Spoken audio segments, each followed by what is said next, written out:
Stranger Things Season 5 Volume 2 has recently released on Netflix, and I'm here to review Episode 5. Spoiler warning, so if you are not wanting any spoilers, tune off.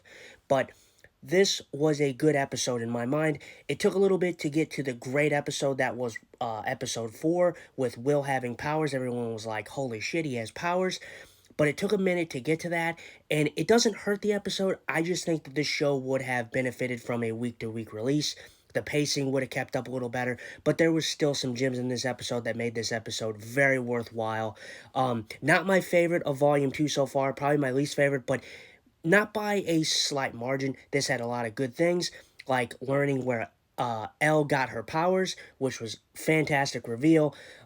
You have great scenes from Dustin and Steve.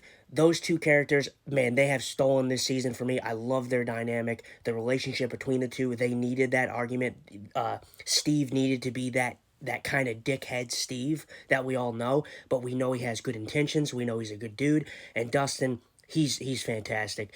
And then Max, still shining spot in this season for me, with the whole dynamic with her and Holly. Fantastic.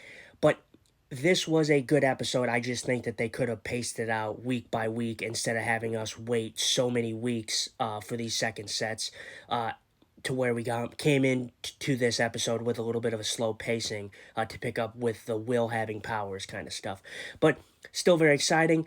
Episode 6, your review soon to come. Stranger Things, off to a great start though.